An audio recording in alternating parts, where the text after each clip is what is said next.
Hamas और Israel के बीच बीते 5 महीने से जंग जारी है। पिछले साल 7 अक्टूबर को इजराइल पर हमास के घातक हमले के बाद से ही दोनों पक्ष आमने सामने हैं। इजराइल और हमास के बीच संघर्ष विराम समझौते के अब तक के सभी प्रयास विफल रहे हैं। अब खबर आ रही है कि इजराइल दक्षिण गाजा के रफा में सैन्य अभियान शुरू करने की योजना में है।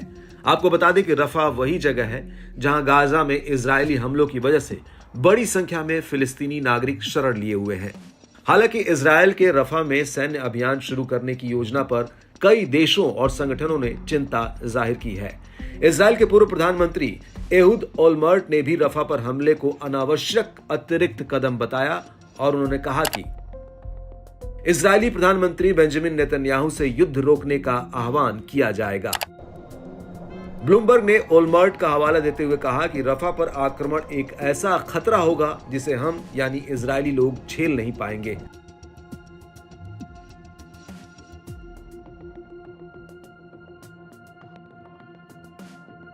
हालांकि नेतन्याहू का विचार ओलमर्ट के विचार से बिल्कुल अलग है, क्योंकि नेतन्याहू ने एक इंटरव्यू में कहा था कि जो लोग युद्ध का विरोध करते हैं वे गाजा में हमारी हार का स्वागत कर रहे हैं और ओलमर्ट युद्ध रोकने की बात कर रहे हैं।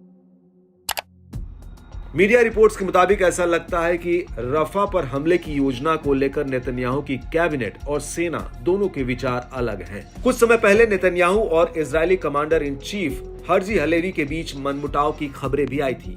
दरअसल नेतन्याहू रफा में सीधी कार्रवाई करने के लिए प्रेरित कर रहे हैं, जबकि हलेवी इस बात पर जोर देते हैं कि ऐसी कार्रवाई करने से पहले जरूरी शर्तें उपलब्ध कराई जानी चाहिए। इन शर्तों में मिस्र के साथ समन्वय में रफा से फिलिस्तीनियों की निकासी भी शामिल है। हालांकि जिस तरह से विभिन्न दबावों के बावजूद नेतन्याहू युद्ध विराम के लिए तैयार नहीं है, उसको लेकर यह भी कहा जा रहा है कि नेतन्याहू युद्ध के उद्देश्यों और अपनी निजी महत्वाकांक्षाओं के बीच उलझ रहे हैं। माना जा रहा है कि गाजा पर युद्ध जारी रखने और इसे पूर्ण जीत के रूप में वर्णित करके नेतन्याहू अपना राजनीतिक करियर बना रहे हैं।